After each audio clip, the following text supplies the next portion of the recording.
Job, chapitre 18. Bildad de Shuar prit la parole et dit: Quand mettrez-vous un terme à ces discours? Faites preuve de discernement, puis nous parlerons.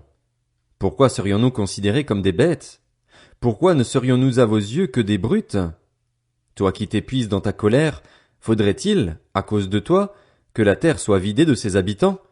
Faudrait-il que le rocher bouge de son emplacement? Oui, la lumière du méchant s'éteindra et la flamme qui en jaillit cessera de briller. La lumière s'obscurcira sous sa tente et sa lampe au-dessus de lui s'éteindra. Ses pas, si assurés soient-ils, se feront petits et ses propres plans le feront trébucher. En effet, il a été pris, les pieds dans un filet, il marche sur les mailles, il est pris au piège par le talon et les lacets se resserrent sur lui.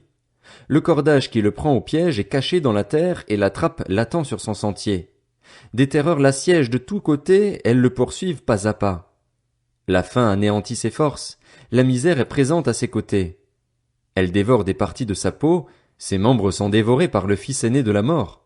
Il est arraché de sa tente, où il se croyait en sécurité, il se traîne vers le roi des terreurs. Tu peux habiter dans sa tente, elle n'est plus à lui. Le soufre est déversé sur son domaine. En bas, ses racines se dessèchent. En haut, ses branches sont coupées. Son souvenir disparaît de la terre, on ne parle plus de lui dans la rue. Il est poussé de la lumière dans les ténèbres, il est expulsé du monde. Il ne laisse ni enfants ni petits-enfants parmi son peuple, ni survivants dans les endroits qu'il habitait. Les générations à venir seront étonnées de son sort et la génération présente sera saisie d'horreur. Telle est la destinée de l'impie, telle est la situation de celui qui ne connaît pas Dieu. Job, chapitre 19. Job prit la parole et dit: Jusqu'à quand me tourmenterez-vous et m'écraserez-vous par vos discours? Voilà 10 fois que vous cherchez à me confondre. N'avez-vous pas honte de m'agresser de cette manière?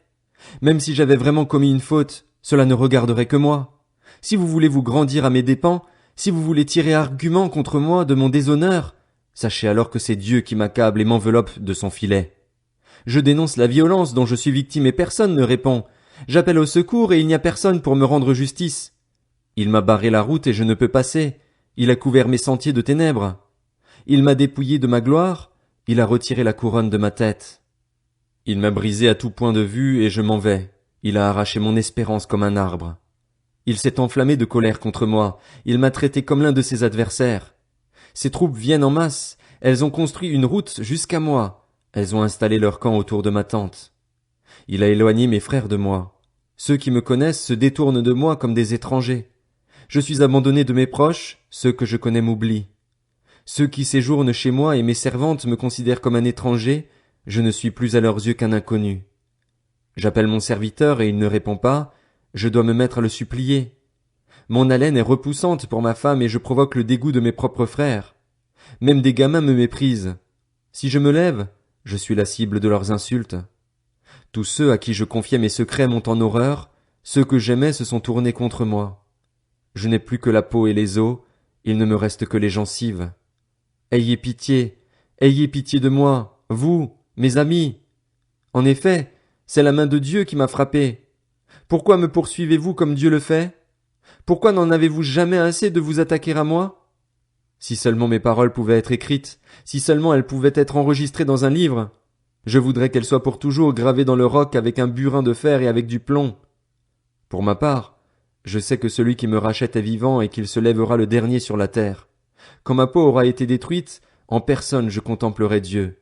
C'est lui que je contemplerai, et il me sera favorable. Mes yeux le verront, et non ceux d'un autre. Au plus profond de moi, je n'en peux plus d'attendre.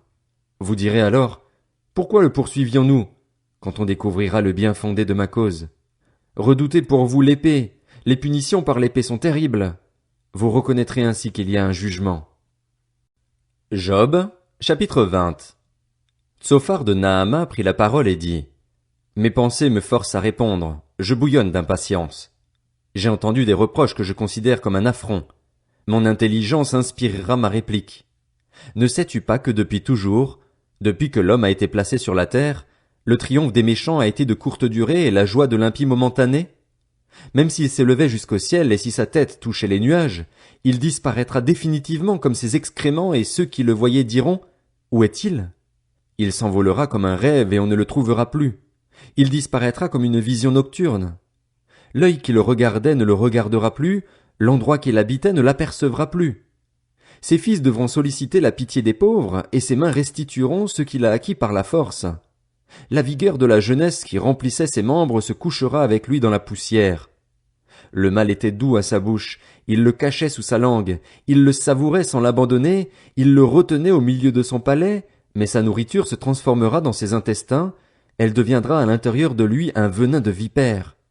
Il a englouti des richesses, il les vomira. Dieu les chassera de son ventre. Il a sucé du venin de vipère, la langue du cobra le tuera. Qui ne fixe plus les regards sur les ruisseaux, sur les rivières, sur les torrents de miel et de lait caillé.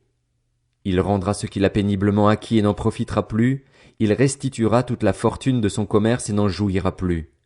En effet, il a opprimé et abandonné les pauvres, il s'est approprié des maisons au lieu d'en construire. Son appétit n'a pas connu de limite. Dans son avidité, il ne laissait rien échapper, rien n'était soustrait à sa voracité.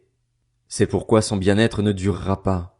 Au milieu de l'abondance, il sera dans la détresse, les coups de tous les malheureux s'abattront sur lui. Pour lui remplir le ventre, Dieu enverra sur lui sa colère ardente, il la fera pleuvoir sur lui et l'en rassasiera. S'il échappe à l'amertume de fer, l'arc de bronze le transpercera.